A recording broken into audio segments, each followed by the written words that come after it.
الحمد لله نحمده ونستعينه ونستغفره ونؤمن به ونتوكل عليه ونعوذ بالله من شرور أنفسنا ومن سيئات أعمالنا من يهده الله فلا مضل له ومن يضلل فلا هادي له ونشهد أن لا إله إلا الله وحده لا شريك له ونشهد أن سيدنا وسندنا وحبيبنا وشفيعنا ومولانا محمدا عبده ورسوله صلى الله تعالى عليه وعلى آله وأصحابه وبارك وسلم. أما بعد فأعوذ بالله من الشيطان الرجيم. بسم الله الرحمن الرحيم. قال إنما يتقبل الله من المتقين.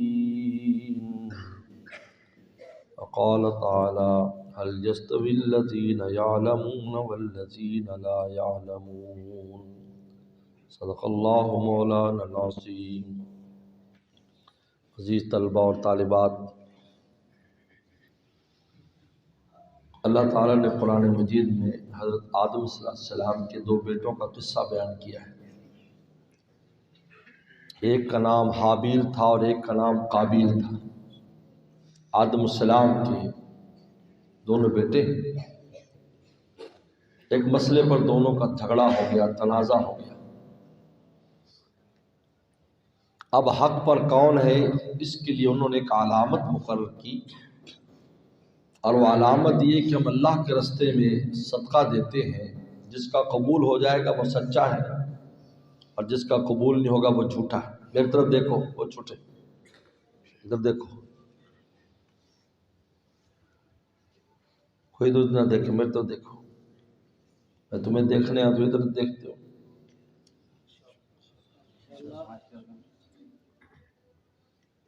دونوں نے صدقہ نکالا. حابیل نے ایک دمبا ذبح کیا اور باہر رکھ دیا، اور قابیل نے گندم جمع کر کے رکھ دی صدقے میں. اس زمانے میں صدقہ خیرات غریبوں کو نہیں دیتے تھے، بلکہ آسمان سے آگ آ کر جلا دیتی تھی.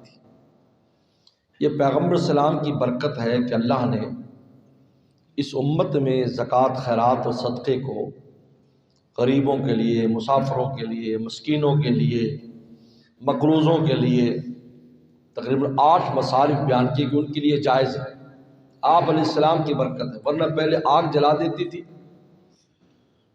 وہ دلیل تھی کہ قبول ہو گیا، اگر آگ نہ جلاتی تو دلیل ہے کہ قبول نہیں.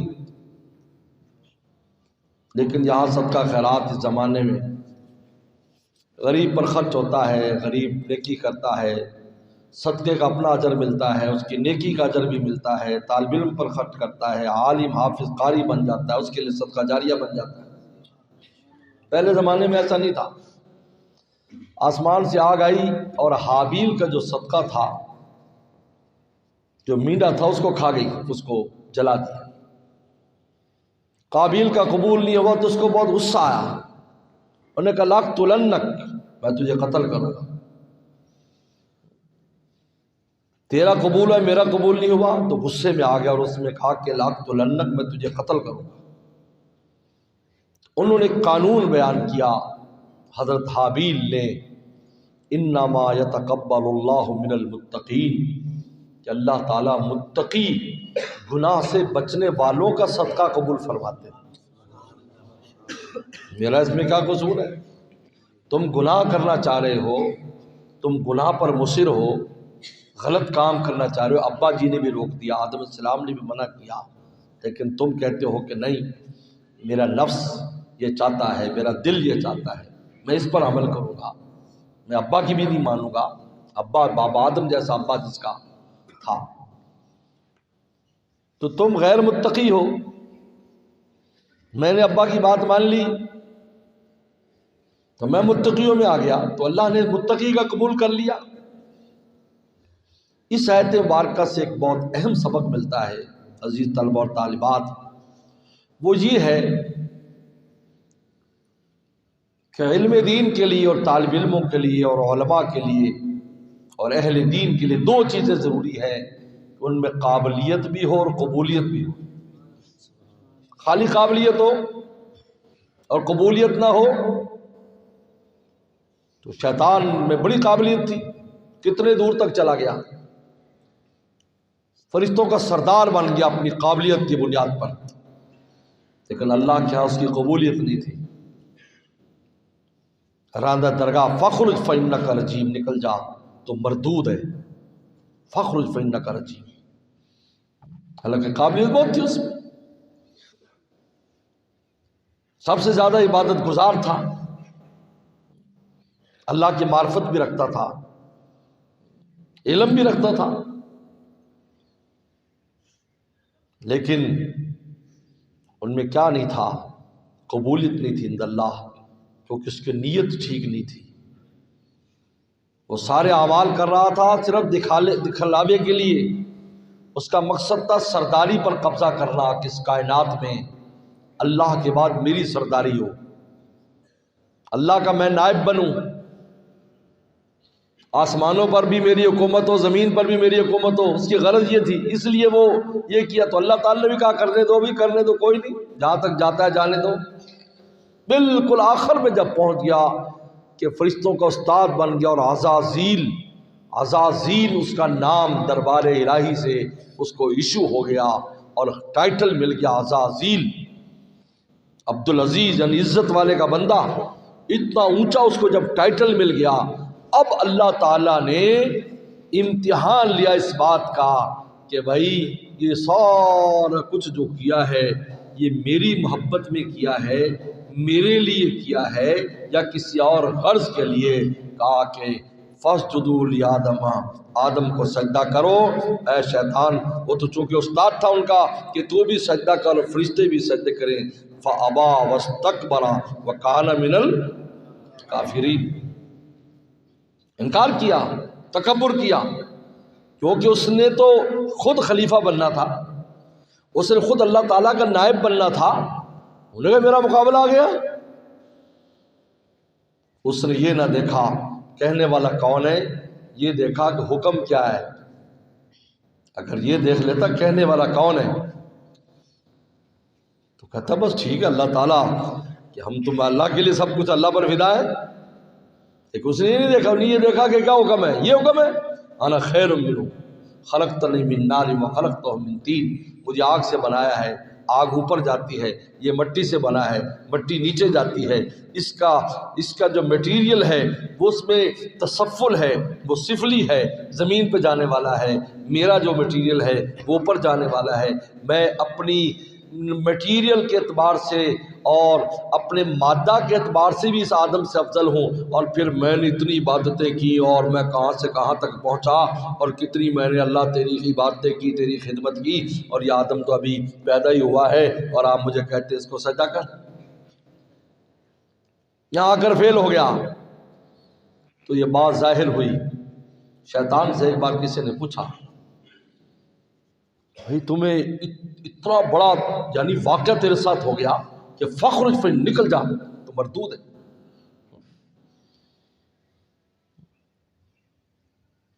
انہوں نے کہا کہ قرآن میں کہا بدالہم ما لم یکونوا یحتسبون، کہا ایسی چیز کبھی انسان سر ظاہر ہو جاتی ہے جس کا انسان کو گمان بھی نہیں ہوتا۔ کہا کہ قرآن میں یہ آیت ہے نا، تو اس آیت سے میرے گمان بھی نہیں تھا کہ مجھ سے یہ حرکت ہوگی اور مجھے نکال دیا جائے گا، جو کہ اندر اخلاص نہیں تھا، اللہ تعالیٰ کا تعلق نہیں تھا، اللہ کی محبت نہیں تھی، اس وجہ سے اس کا کبر اور اس کا غرور، اس کا تکبر، اس نے فنا تباہ کر دیا اس کو۔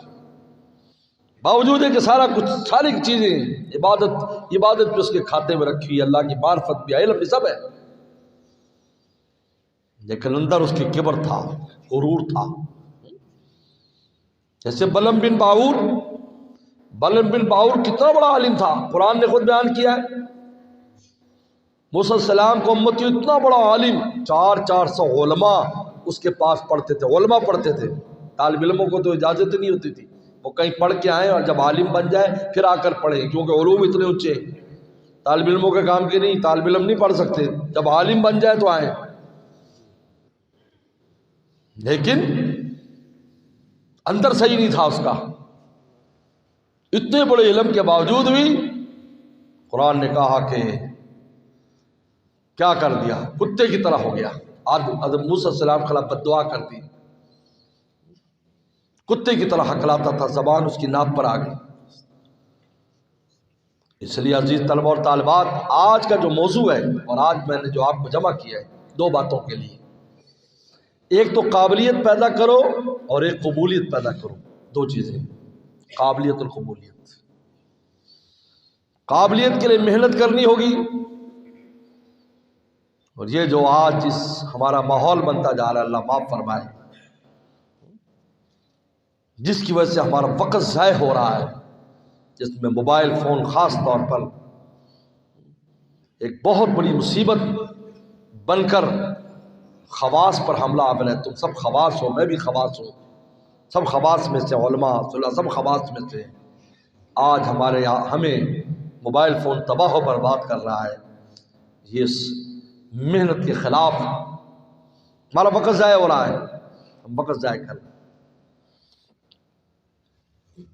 ابھی میں برطانیہ گیا تو برطانیہ میں میں جو ایک بات دیکھی جو پہلے نہیں تھی، وہ کیا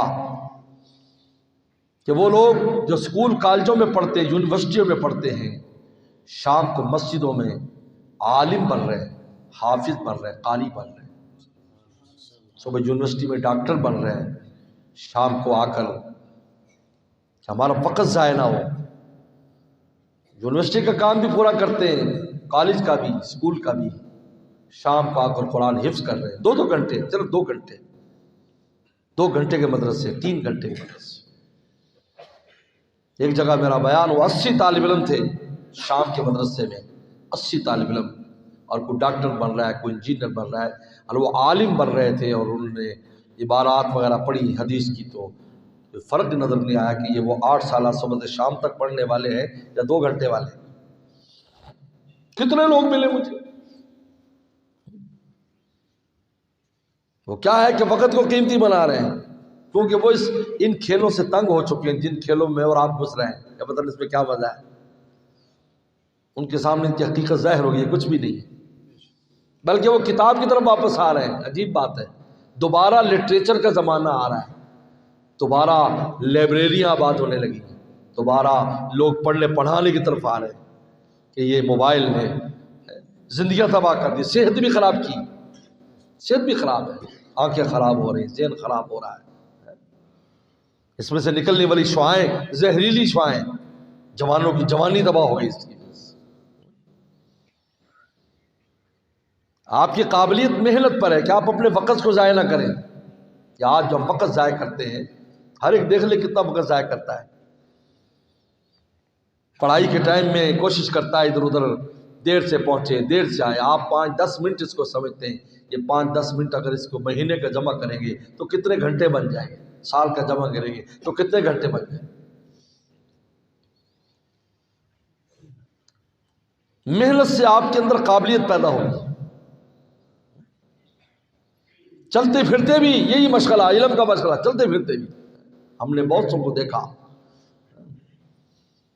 ہم نے اپنے بعض اساتذہ کو دیکھا جو بعد میں ہمارے استاد بنے، بنول ٹاؤن میں پڑھتے تھے، چلتے ہوئے ہاتھ میں کتاب ہوتی تھی، سڑک پہ چل رہے، سڑک پہ چل رہے، ہاتھ میں کتاب ہے، وہ مطالعہ کرتے جا رہے ہیں اور چلتے جا رہے ہیں، ہم بیٹھ کر بھی نہیں سکون کے ساتھ پڑھتے، کتاب ہمارے سامنے ہوتی ہے اور ہمارا ذہن کہیں اور ہے۔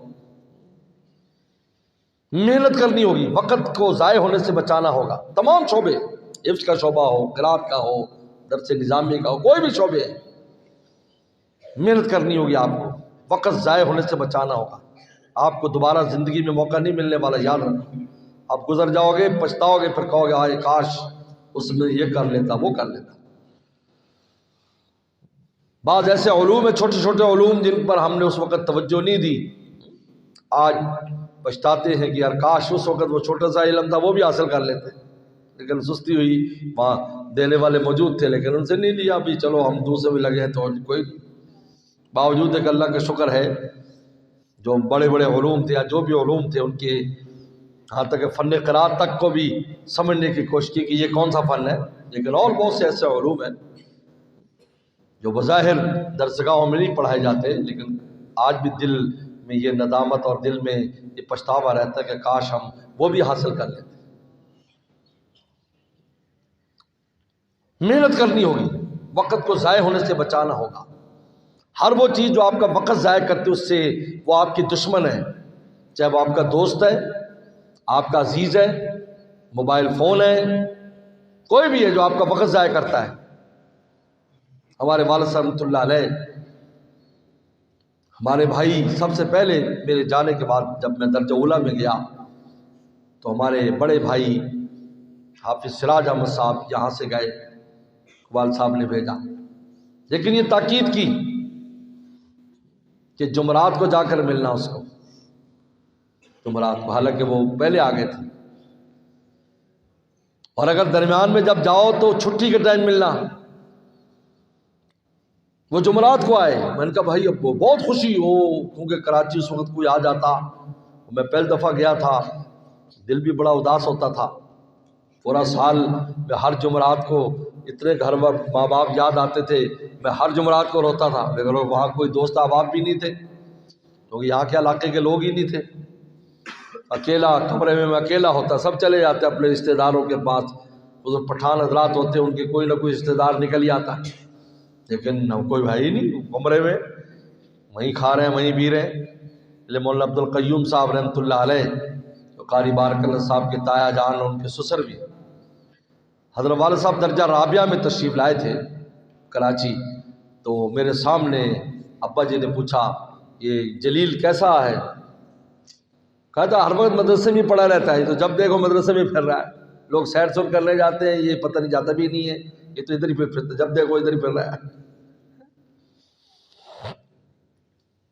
والد صاحب نے فرمایا کہ نہ جانا جمعرات سے پہلے تاکہ اس کی تعلیم متاثر نہ ہو، اور مجھے تو خوشی تھی، میں 2 دن چھٹی لے لیتا، 3 دن چھٹی لے لیتا، لیکن نہیں، تاکہ وقت ضائع نہ ہو، کیونکہ دوبارہ زندگی میں آپ کو ٹائم، آپ جو گزر گئے آپ پیچھے آنے والے نہیں ہوں، اور آپ جب میدان عمل میں اترو گے نا، میدان عمل میں پھر آپ کو پتہ چلے گا کون سا ہتھیار ہے کون سا نہیں ہے، اور آپ کو دشمنوں نے کیسے گھیرا ہوا ہے۔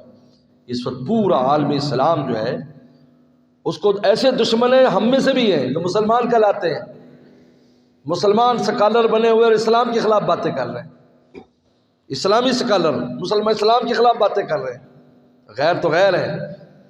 اگر آپ کے پاس علم میں مضبوطی نہیں ہے اور آپ نے وقت ضائع کیا، اور یاد رکھو طالب علمی میں جو کچھ حاصل کیا جاتا ہے بعد میں تو اس پر اضافہ ہوتا ہے، بنیاد وہی ہے جو آپ طالب علمی میں حاصل کریں گے، یاد رکھو بنیاد یہ چیز ہے۔ اگر اس وقت آپ نے قرآن مجید ہے بہترین آپ پڑھتے ہیں، بہترین آپ کو یاد ہے، آپ کی تلاوت اچھی ہے، آپ کی قرات اچھی ہے، آپ پوری دنیا میں کہیں جا کر بھی قرآن پڑھیں گے سنائیں گے، لوگ آپ سے متاثر ہوں گے اور لوگ آپ سے فائدہ حاصل کریں گے۔ اور اگر ایسا نہیں تو آپ اپنے آپ کو حافظ بھی نہیں کہیں گے، آپ کہیں نہیں میں تو بس ایسے کچھ کچا پکا حافظ ہوں۔ عالم ہوگا، مضبوطی نہیں ہوگی، کوئی بھی فتنے آپ کو گھیریں گے، آپ خود بھی بچ نہیں سکیں گے اور لوگوں کو بھی بچا نہیں سکیں گے۔ دیکھو تیرنے والا اگر اچھی طرح تیراکی نہ جانتا ہو تو خود بھی ڈوبے گا بچاتے ہوئے اور دوسرا بھی ڈوب جائے گا، اور اگر وہ ماہر ہوگا خود بھی بچے گا اور اگلے ڈوبنے والوں کو بھی بچائے گا۔ اس لیے قابلیت کے لیے محنت کی ضرورت ہے، اور محنت کے لیے درسگاہ کی حاضری سب سے اہمیت کی حامل ہے۔ یاد رکھو یہ جو ہم چھٹیاں کرتے ہیں نا، چھٹیاں، وہ جتنے بھی بڑے بن جائیں اور وہ کہیں جی بس ہم وہ اس چیز کو نہیں پہنچ سکتے جو درسگاہ میں رہنے والا پہنچتا ہے۔ یہ اللہ نے اس درسگاہوں کے اندر عجیب برکت رکھی ہے، استاد کے سامنے بیٹھ کر کوئی چیز پڑھنا۔ بھائی قرآن مجید تو اگر انسان نورانی قاعدہ پڑھ لے تو خود بھی پڑھ لیتا ہے، اور تمہیں جو مطالعہ ہوتا ہے وہ تم خود ہی پڑھتے ہو، پھر تم گھر میں کیوں نہیں یاد کر لیتے؟ ایک استاد کیوں چاہیے؟ استاد کے پاس نہ ہو جی، پھر قرآن مکمل کرنے کے بعد پھر اس کا جو دور ہے جس کو مراجعہ کہتے ہیں، وہ مراجعے کے لیے پھر استاد چاہیے۔ جو کڑک استاد جو اس کا صحیح مراجعہ کرائے، پھر زندگی بھر کے لیے قرآن ایسا ہو جاتا ہے کہ نیند کے حال میں بھی پڑھے گا تو صحیح قرآن پڑھے گا۔ یہ کیوں؟ اس لیے کہ درسگاہ کی خاص برکت ہے، ورنہ خود ہی انسان گھر بیٹھے یاد کر لے۔ کتنے لوگ یاد کر لیتے ہیں ایسے، لیکن ان کے قرآن میں پختگی نہیں ہے۔ ہم نے بہت سے بزرگوں کو دیکھا بڑی عمر میں قرآن حفظ کیا، لیکن بعد میں بھی انہوں نے کسی قاری صاحب کے پاس بیٹھ کر اس سے مراجعہ کیا باقاعدہ، پھر جا کر کہا کہ اب ہمیں تسلی ہو گئی کہ ہمارا قرآن مجید ٹھیک ہے۔ درسگاہ کی حاضری سب سے اہمیت کے حامل ہے۔ جو چھوٹے چھوٹے بہانے تم درخواستیں لے کر روزانہ پہنچے ہوتے، جو چھٹی دے دی چھٹی، میرے کزن کی شادی، میرے فلانے کی شادی، میرے مسیر کی، میری ممیر کی، تتیر کی، بات نہ کرو۔ کون باتیں کر رہے ہیں؟ باتیں مت کرو، ادھر منہ کرو، یہ چھوٹے ادھر منہ کرو، بہتر منہ کرو۔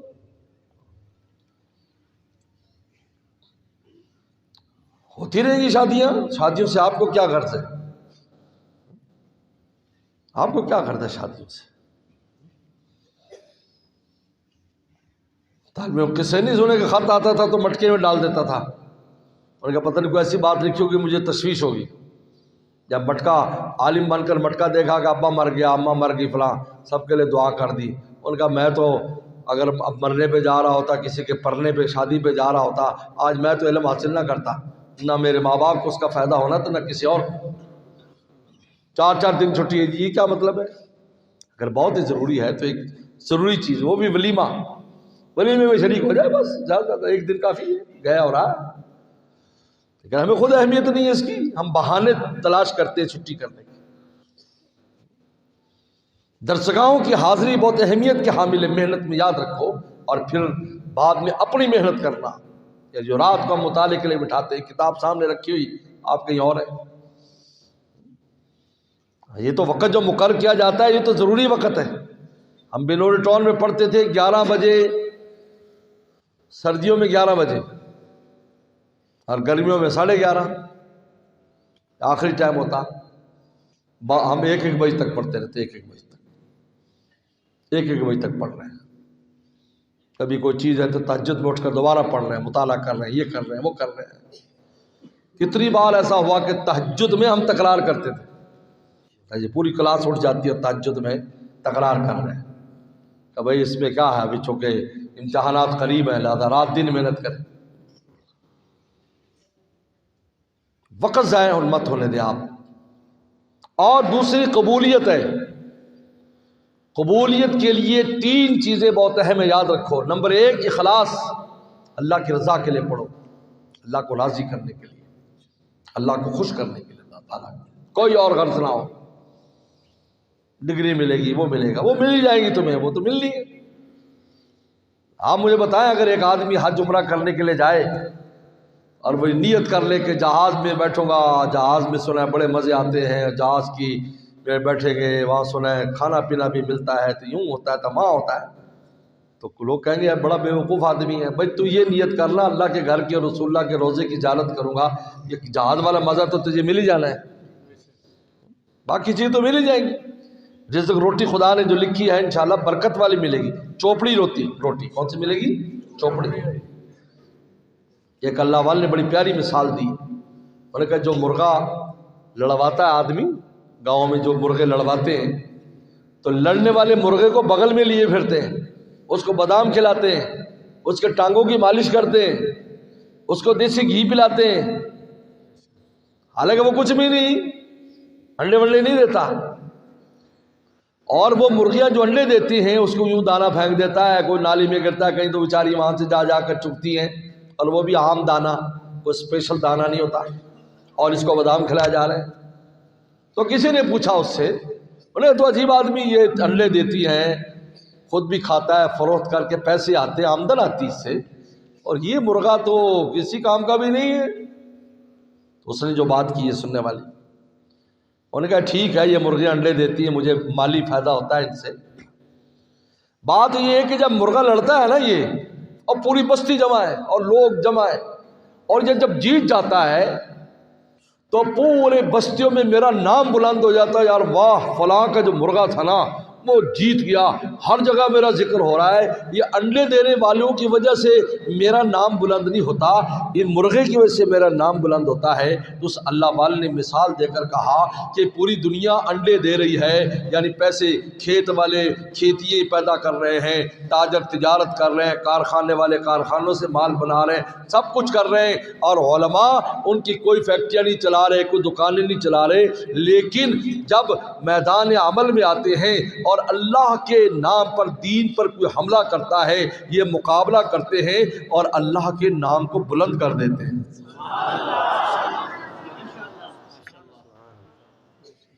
آپ بتاؤ کون سی ایسی تحریک ہے، کون سی ایسی گمراہی ہے جس نے اسلام پر حملہ کیا ہو اور پہلے علماء نہ نکلے ہو، عوام نکلی ہو؟ نہیں، عوام تو بعد میں آتی، پہلے علماء آتے ہیں، اللہ کے نام کو بلا۔ اس لیے اللہ تعالیٰ ان کو بغل میں رکھ کر روٹی دیتے ہیں، بادام کھلاتے ہیں، ٹانگوں کے مالش بھی ان کی ہوتی ہے، چوپڑی روٹی کھلاتے ہیں، چوپڑی، یہ چوپڑی روٹی کھانے کا گڑ ہے۔ اس لیے کہا تھا امام حنیفہ رحمہ اللہ نے یوسف سے، میں تجھے وہ علم سکھا رہا ہوں جس کی وجہ سے تو پستے کی گھی میں حلوہ کھائے گا۔ اور یہ وہ زمانہ تھا جب روٹی پوری نہیں ملتی تھی ان کو، ایک ٹائم روٹی کھاتے تھے، دوسرے ٹائم فاقہ کرتے تھے۔ پھر ایک زمانہ ہارون رشید کے زمانے میں جو قاضی القضات لگے، ہارون رشید نماز پڑھتا تھا جمعے کی، تو اس نے کہا کہ آپ آج ہمارے گھر چلنا، شاہی محل میں آپ دوپہر کا کھانا میرے ساتھ کھاؤ، آج خاص چیز پکی ہمارے گھر میں۔ تو لے گیا، اور چیزیں تھیں تو ان کا یہ خاص چیز ہے، ان نے کہا یہ کیا ہے؟ کہا یہ ہم بادشاہوں کے یہاں کبھی کبھی پکتا ہے، یہ پستے کے گھی میں حلوہ ہے۔ جس طرح بادام کا تیل نکلتا ہے پستے کا، لیکن بہت کم نکلتا ہے، یہ وہ حلوہ ہے۔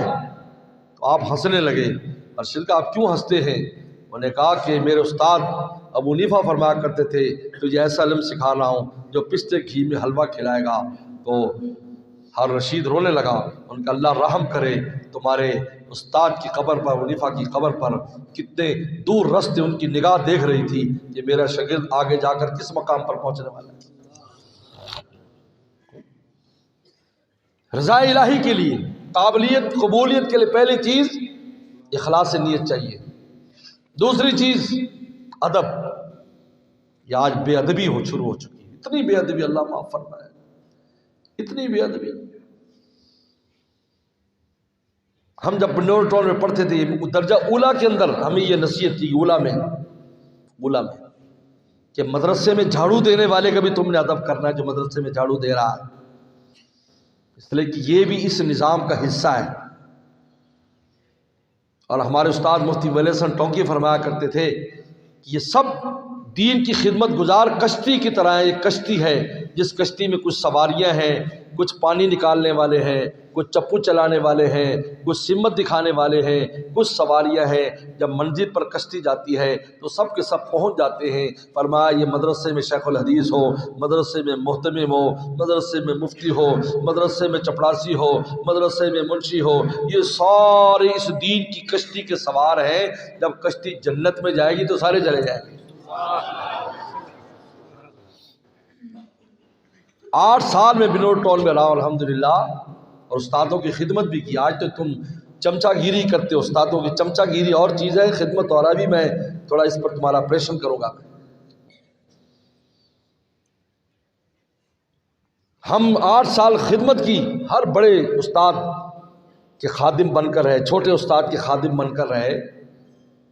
اگر اس پر ہم ناز کرتے کہ یہ استاد بھی ہمیں بہت اچھا سمجھتے، اور الحمدللہ درسگاہوں کے اندر بھی پہلی صفوں کے اندر ہم ہوتے تھے، لیکن وہ چپڑاسی اگر جھاڑو دے رہا ہوتا نا تو ہم رک جاتے تھے، یار یہ جھاڑو دے لے پھر گزریں گے۔ ہم نے کبھی نہیں کہا کہ اوئے اچھا بعد دے لیں سانو گزرنے دے، توبہ توبہ استغفر اللہ۔ مجھے یاد نہیں ہے کیونکہ استاد نے کہا تھا کہ اس کا بھی ادب کرنا، یہ بھی مدرسے کا حصہ ہے۔ اور آج استادوں کا ادب نہیں کرتے، خدمت کے نام پر چمچا گیری کرتے۔ چمچا گیری کیا ہے؟ کہ ہر اچھائی برائی میں استاد کے ساتھ لگ کر دوسرے استاد کے خلاف باتیں کرنا، چغلیاں کرنا، جاسوسیاں کرنا، یہ چمچا گیری ہے جو تباہ و برباد کرتی ہے۔ مشاجرات صحابہ میں جن لوگوں نے یہ کام کیا، کہ حضرت علی کرم اللہ وجہ سیدنا امیر معاویہ رضی اللہ عنہ کے درمیان اختلافات ہوئے، اور جن لوگوں نے یہ کام کیا بڑکائی کا اور لگائی کا، تاریخ نے لکھا ہے کہ وہ تباہ و برباد ہو گئے، ان کو کسی کی محبت نہیں بچا سکی کیونکہ دوسرے کے حق کو تلف کیا۔ حضرت حکیم محمد تھانوی رحمۃ اللہ علیہ اور سیدنا حسین مدنی رحمۃ اللہ علیہ کے اختلافات میں جن لوگوں نے یہ کام کیا کہ ایک لگائی بھجائی کا کام کیا، تباہ و برباد ہو گئے، کسی کو کچھ نہیں ملا۔ میں خود حضرت والد صاحب کے بعض ساتھیوں کو جانتا ہوں کہ حضرت مدنی رحمۃ اللہ علیہ کی حمایت میں حضرت تھانوی رحم اللہ کو وہ برا بھلا کہتے تھے، اللہ نے ان سے دین کا کام نہیں لیا، حالانکہ دیوبند کے فارغ ہمارے والد صاحب ساتھ پڑے ہوئے تھے۔ خدمت اور ہوتی ہے، چمچا گیری اور ہوتی ہے۔ ہر استاد میں کمی بیشی، ہر انسان میں کمی بیشی ہے، کوئی کامل نہیں ہے۔ جو کمال کا دعویٰ کرے وہ ناقص ہے، دعویٰ ہی دلیل ہے اس کے ناقص ہونے کی۔ پھر چغل خوری کرتے ادھر کی ادھر بات۔ اللہ کا شکر ہے میں جب سے آیا ہوں پہلے دن سے میرے ہاتھ طالب علم کو کسی طالب علم کو شکایت کی جاتی ہے، تم بیٹھے ہو اب بھی پڑھ رہے ہو، پہلے بھی پڑھ کے گئے، میرے شاگرد بھی بیٹھے ہیں علماء کرام، بالکل اجازت نہیں تھی۔ قاری قاسم مرحوم بہت میرے قریب تھے، شکایت پر میں بڑی سخت پکڑ کرتا تھا، اس کی پکڑ کر لیتا تھا۔ بلکہ مجھے یاد ہے کہ ایک آدمی نے آ کر، ایک میرا ساتھ گن مین تھا، میں گاڑی میں جا رہا تھا شہر میں، کہا کہ ایک آدمی نے جی بڑا آپ کو برا بلا کہا جی، اور وہ کر کے رونے جیسا بنا لی۔ میں نے کہا گاڑی روکو، ان کا نیچے گن رکھ، نیچے اتر جا۔ کہ خبیث آدمی یہ بات پہنچا کر تو نے مجھے تکلیف پہنچائی، تو یہ کہتا کہ اس نے کی تو میں نے اس کی بتیسی نکال دی، پھر تجھے تھانے والے پکڑ کے جاتے، میں تجھے چھڑا کے لاتا۔ خیر وہ بھی کچھ سمجھدار تھا، وہ واپس اس بندے کے پاس گیا، تو نے کیا کہا؟ تو نے فلاں 2 4 10 لگائی ہیں اس کو، بڑی مشکل سے لوگوں نے چھڑایا۔ میں نے اس کی گن میں نہیں بحال کر دی، میں کہا شاباش۔ کہتے ہیں یہ جو چغل خور ہوتا ہے اصل میں یہ موذی ہے، یہ موذی ہے، اس لیے اس کے لیے جنت کا داخلہ حرام ہے چغل خور کا۔ کیونکہ ایک آدمی نے تیر مارا کسی کو، رستے میں گر گیا تو وہ اٹھا کے لے جاتا، کہتا حضرت صاحب فلاں نے تیر مارا ہے، یوں کر کے۔ بتاؤ اصل یہی ہے نا مجرم؟ بھائی کہنے والے تو بات کہہ دی تھی کہیں تو ختم ہوگی بات۔ اب یہ جو پچا رہا ہے نا، اصل اس لیے فرمایا یا لا يدخل الجنت قطات، یا نمام، فرمایا کہ نمام جو ہے چغل خور جنت میں نہیں جائے گا، مسلمانوں میں لڑائی کرا رہا ہے۔ بلکہ اس کو تو یہ کہنا چاہیے تھا، یار وہ کیا کہہ رہے تھے بھائی، کہ جی اچھی بات کہہ رہے تھے، کہتے تو بہت اچھے آدمی۔ جہاں جھوٹ بولنے، یہاں جھوٹ بولنے کی بھی اجازت ہے کہ 2 بندوں میں اختلاف ہو تو اس کو صلح کرانے میں تعریضاً بات کرو۔ یقول خیر ینمی خیرا، فرمایا کہ اچھی بات کرے اور اچھی بات منسوب کرے کہ جی وہ تو کہہ رہا تھا، نہیں وہ تو بہت اچھا آدمی ہے، بل وہ تو ایسے کہہ رہا تھا، بل آپ کو کسی نے ویسے کہہ دیا ہوگا، حالانکہ اس نے چاہے گالی دی ہو اس کو۔ تمہارا کام یہ ہے کہ تم ایسی بات پہنچاؤ تو اس کا دل نرم پڑ جائے گا، فوراً صلح ہو جائے گی، اکٹھے ہو جائے گی۔ کیونکہ سب سے بری چیز باہمی اختلاف ہے۔ شیطان کا ایک ہی بار ہے جو ہم پر چلاتا ہے، حدیث میں آتا ہے کہ شیطان ایسا شیطان ان یعبدہ المصلون، کہ شیطان اب اس بات سے مایوس ہو چکا ہے کہ مسلمان اس کی اب عبادت کریں گے، لیکن تمہارے باہمی اختلاف سے مایوس نہیں ہوا، اس کا بس ایک ہی ہتھیار ہے کہ تم میں آپس میں جھگڑے کرائے، اختلافات کرائے، یہ اس کے پاس ایک ہی ہتھیار رہ گیا ہے۔ لہذا اگر باہمی اختلاف کا کوئی بھی ذریعہ بنتا ہے 2 مسلمانوں کے درمیان، وہ اللہ کی لعنت سے نہیں بچ سکتا، یاد رکھو۔ اس لیے اللہ کا شکر ہے اول یوم سے ہمارا بالکل اجازت نہیں ہے طالب علم، ہاں کسی کی ڈیوٹی لگے آپ جا کر دیکھو، استاد ہے وہ بھی استاد سے کام لیتا ہوں، آپ جا کر دیکھو فلاں آیا ہے نہیں آیا ہے، یہ ہے یہ وہ، اور بات ہے، وہ ذمہ داری ہے اس کی۔ لیکن طالب علموں کی اجازت نہیں ہے کہ میری خدمت کرے اور کہا جی حضرت فلانا یوں کر رہا تھا، فلانا ایسا کہہ رہا تھا۔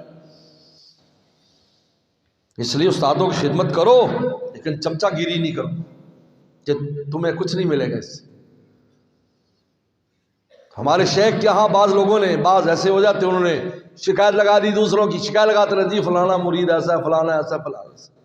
ایک بار حضرت بہت ناراض ہوئے کہ لوگ ایسے شکایتیں لگاتے ہیں یہ محروم ہو جائیں گے. ہم نے دیکھا خانقاہیں چھوڑ کر عام مسلمانوں سے بھی بدتر زندگی ان کی ہوتی، کیونکہ ان کا غرض تھی کہ بھائی یہ جو دوسرا آدمی ہے یہ اس کو فائدہ نہ پہنچے، یہ قریب نہ ہو کہ شیخ اس کو خلافت نہ دے دیں، اس کی باتیں بتا رہے ہیں. نام بھی نہیں ان کا، یعنی یہ میں اپنے تجربات آپ کو بتا رہا ہوں، اتنی خطرناک چیز ہے. اگر کوئی ایسا کہہ بھی دے کان بند کر. اس لیے حضرت نانوتوی گنگوہی رحمۃ اللہ علیہ کے پاس کو آ کر کے فلانا ایسے ہے تو حضرت اس کو منع فرما دیتے اور دل میں کہتے ان کا آپس میں کوئی جھگڑا ہے اسی وجہ سے ایک دوسرے کو ایسا کہہ رہے ہیں، ورنہ ایسی بات تو نہیں ہے، ایسے فرما دیتے. حضرت نانوتوی تو فر منع کر، چپ چپ کر، یہ کیا کہہ رہا تھا.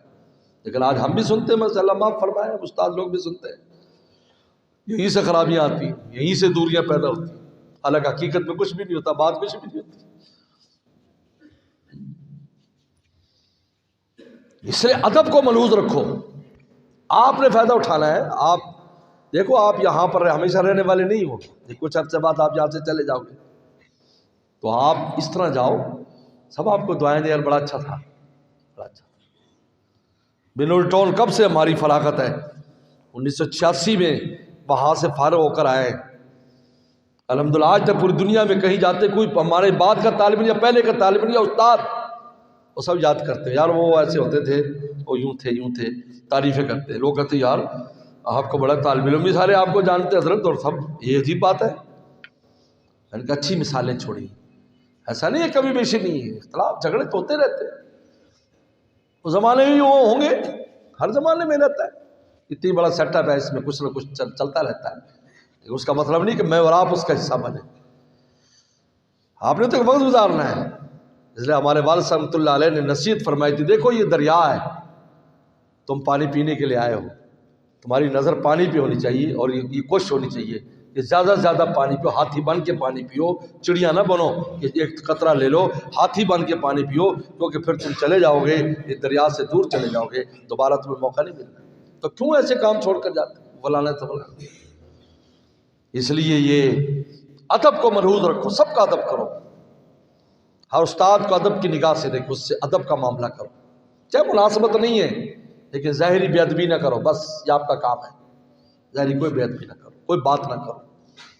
اپنی غرض پر رہو کہ آپ نے علم حاصل کرنا ہے، اسی کے لیے آپ یہاں پر آئے. یہ ادب اللہ کے ہاں قبولیت دلائے گا، جس کو ملا ہے ادب سے ملا ہے.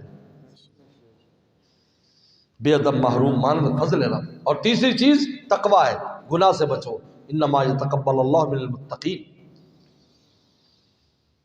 متقین کا قبولیت، ہر عمل قبول ہے، علم بھی قبول، سب قبول ہے. قبول ہو جاؤ گے تھوڑی بہت جو کمی ہے وہ قابلیت بھی پیدا ہو جائے گی. تم میں یاد رکھو کوئی پیدا ہو جائے گی. قبولیت ضروری ہے. اللہ کے یہاں قبول ہو جاؤ گے سب ہو جائے گا. جب دین کی خدمت میں آپ کو قبول کر لیا، میرے مرشد کا ایک قول ہے، فرمایا کہ جب اللہ تعالیٰ کسی کی کہیں ڈیوٹی لگا دیتے کہ اس نے کرنا ہے، اس کرنے کی صلاحیتیں بھی اس کو دے دیتے ہیں، اگر کمزوری تھی وہ بھی دور فرما دیتے ہیں. تو پھر اپنا واقعہ بیان فرمایا حضرت نے. سنو، حضرت فرماتے میرا حافظہ کمزور تھا، میرے شیخ فرماتے میرا حافظہ کمزور تھا، مجھے بات بھول جاتی تھی. 40 سال کی عمر میں ان کے شیخ حضرت شاہ رولق صاحب رحمۃ اللہ علیہ نے ان کی ڈیوٹی لگائی، خلافت دی اور کہا کہ بھائی اللہ کی مخلوق کی خدمت کرو. کہا کہ جب یہ ڈیوٹی لگی تو میرا حافظہ اتنا مضبوط ہو گیا کہ مجھے کتنے کتنے صفحات کی عربی عبارتیں زبانی یاد ہو جاتی ایک دفعہ دیکھنے میں. اور میں یہ تبدیلی کیوں آئی؟ تو جب اللہ نے قبول کر لیا تو ہتھیار بھی دے دیے، کیونکہ ضرورت تھی. اور تو اتنے اشعار، اتنی حضرت کے یہ خود قول ہے، حضرت کی کتابوں میں بھی لکھا ہے کہ جب آپ قبول ہو جاؤ گے تو تھوڑی بہت جو کمی ہے نا وہ بھی دور ہو جائے گی، بلکہ علم لدنی آنے لگے گا. علم لدنی ملے گا آپ کو، علم لدنی ملے گا. آسمان سے علم آئے گا آپ کو. آسمانوں سے پینے کا ارادہ تو کرے، آسمانوں سے منگا لی جائے. اور قبولیت کے لیے تقویٰ، گناہوں سے بچو، خصوصاً یہ جو موبائل فون، آنکھ کا گناہ، دل کا گناہ بہت چل رہا ہے. اللہ معاف فرمائے. خواص بھی مبتلا ہے، عوام بھی مبتلا ہے. طالب علموں کو تو ادھر دھیان ہی نہیں ہونا چاہیے. اور یہ جناب یہ آ گیا جی اتنے پیسے ملیں گے، کلک کرتے رہو کلک کرتے رہو کلک کرتے رہو. آپ نے فتویٰ پوچھا ہے؟ بتائے حرام ہے، یہ حرام ہے، حرام، اس کو حرام لکھا ہے. طالب علم حرام کھائے گا اور حرام کا ایک لقمہ. آپ شرح بخاری میں لکھا ہے کہ امام مالک رحمۃ اللہ علیہ کا یہ فتویٰ تھا کہ کتے کا جھوٹا پاک ہوتا ہے. یہ فتویٰ دے دیا. اب ان کے شاگردوں کا شاگرد جو ہے، شاگردوں کا شاگرد کو معمولی آدمی نہیں ہوگا، بہت بڑا آدمی اس زمانے میں، انہوں نے کہا میں اپنے اس امام مالک کے اپنے امام کے فتوے کو چیک تو کروں کہ عملاً کتے کا جھوٹا کیسا ہوتا ہے. تو ایک دفعہ ان کے کھانے میں کتا منہ ڈال کے چلا گیا، تو انہوں نے کہا چلو آج دیکھتا ہوں. انہوں نے وہ کھا لیا.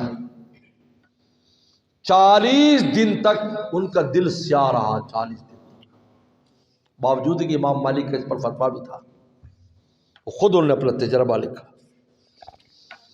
ان کا دوسرے ائمہ کا فتویٰ ٹھیک ہے کہ کتے کا جھوٹا حرام ہے. تو تم یہ کلک کلک کر کے پیسے کماتے ہو، ابھی سے پیسے کماؤ گے تو بعد میں پھر بھوکے مرو گے، تم پھر شکایتیں کرتے پھرو گے. میں بلور ٹاؤن میں گیا، حضرت والد صاحب نے مجھے نصیحت کی کہ نہ ٹیوشن پڑھانی ہے نہ امامت کرانی ہے. تو پہلے 2-4 سال تو ایسے، لیکن جب درجہ رابعہ اس سے گئے تو اس کے بعد تو الحمدللہ کچھ بیان بھی کر لیتے تھے اور نماز بھی پڑھا لیتے تھے، اور ٹیوشن والے بھی آتے تھے ہمارے بچوں کو قرآن پڑھا دو یہ وہ ہے.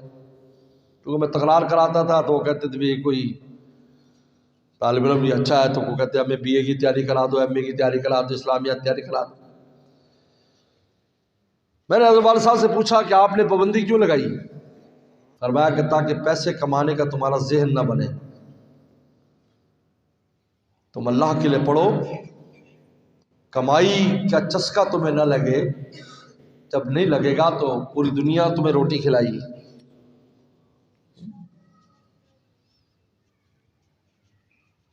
تم نے نہیں کرنا. حالانکہ وہ سخت ضرورت ہوتی تھی. 10 دن تک چائے کے پیسے نہیں ہوتے تھے کہ چائے پی سکے، اور چائے کتنی طلب ہوتی تھی. میں 6 کپ روزانہ پیتا تھا کیونکہ مجھے جاگنا ہوتا تھا زیادہ سے زیادہ تاکہ نیند نہ آئے مجھے. اس لیے میں کڑک چائے پیتا ہوں، اکثر جھاڑ پیٹ کرتا ہوں کہ چائے میں پتی ڈالو پتی ڈالو. پیسے نہیں ہوتے تھے چائے کے لیے. تو بتاؤ ٹیوشن 500 روپے کی ٹیوشن ملتی تھی، 500 دیں گے جی امامت کرا دو، یہ کر دو وہ کر دو. صرف مشکات کے سال مولانا اعظم طارق صاحب رحمۃ اللہ علیہ تشریف لائے تھے، وہ ہم سے سینئر تھے. اور کہنے لگا ہماری مسجد ہے، آپ آج جمعہ پڑھا دیا کرو. میں اپنے شیخ کے ہاں جمعے کو جایا کرتا تھا جمعے والے دن. تو میں نے ایک ہی شرط لگائی کہ رکشے کا کرایہ چاہیے بس، اور میں نے تنخواہ نہیں لینی، کہ مجھے رکشہ جو ہے نا وہ نیو ٹاؤن سے میرے شیخ کے ہاں لے جائے، اور وہاں پر جو ہے میں حضرت کے پیچھے پڑھوں، پھر وہاں سے مجھے رکشہ آپ کے مسجد میں لے جائے، پھر وہاں سے رکشہ، یعنی 3 رکشے ان کا کرایہ. اس کا کرایہ بنتا تھا 45 روپے. کتنا بنتا تھا؟ تو جب میں جمعہ پڑھا لیتا تو حضرت کہیں اور جمعہ پڑھاتے تھے، جو آج کل مرکز ہے وہ جگہ قبضہ کی تھی اس لیے جگہ خالی تھی جہاں میں جمعہ پڑھاتا تھا. تو وہ آتے بعد میں ہم دال اور روٹی مدرسے کی گرم گرم روٹی اور دال کھاتے، وہ میرے لیے ایک بوتل منگواتے اور ہم بوتل پی لیتے. تو اس کے بعد وہ مجھے 45 روپے دے دیتے، حضرت یہ کرایہ ہے بھائی، یہ ہے. وہ وہاں اترتے تو پورے لے جاتا ہے، 1 روپیہ بھی نہیں بچتا تھا سارے واپس. آپ اگر ابھی سے اس دھندوں میں پڑھو گے طالب علمی میں، بعد میں روٹی گھٹ جائے گی. تمہاری روٹی بہت ہے بعد میں، کیوں اس میں سے گھٹاتے ہو؟ تم کیوں گھٹاتے ہو؟ میں تمہیں مثال دوں، اگر دیگ ہو، دیگ پوری دیگ رکھی ہو اور اس میں سے پہلے کوئی چمچہ مار دے، چمچہ مار دے، جھوٹا کر دے اس کو، 2-4 چمچیاں لے کر دیکھ کر بوٹی اٹھا کے کھا لے. آپ بتاؤ کچھ دیر کے بعد، 2-4 گھنٹے کے بعد اس میں بدبو پیدا ہو جائے گی، وہ خراب ہو جائے گی اس جھوٹا کرنے کی وجہ سے. بالکل اسی طرح اللہ نے تمہارے لیے دیگیں رکھی ہے، ابھی بوٹی نہ اٹھاؤ، بعد میں دے کے تمہیں ملنے والی ہیں، لیکن ابھی ٹائم نہیں اس کا، ورنہ وہ باسی ہو جائیں گی. پھر زندگی میں ملے گا تو صحیح، لیکن ساتھ تکلیفیں، پریشانیاں، پتہ نہیں کیا کچھ ساتھ اس کے آئے گا. باسی اور بسی ہوئی روٹی کھانی پڑے گی تمہیں. ابھی وقت نہیں ہے، یہ جو یہ مشغلے چھوڑ دو، علت حرمت کا خیال رکھو. حلال ہے یا حرام ہے، خیال رکھو اس کا، اس کو دیکھو. آج جو چیزیں چل رہی ہیں ان میں اکثر چیزیں حرام ہیں. یہ جو نیٹ کے ذریعے اکثر چیزیں حرام قرار دی ہیں. آج ہی میں ایک فتویٰ دارالعلوم کا ڈاؤن لوڈ کر رہا تھا، میں اس میں آیا کہ یہ اس طرح پیسے دیتے ہیں جی، اس سے آگے اس کو ممبر بناؤ. حرام قرار دیا انہوں نے کہا سب حرام ہے، جوا بھی ہے، قمار بھی ہے، سود بھی ہے، سارا کچھ ہے.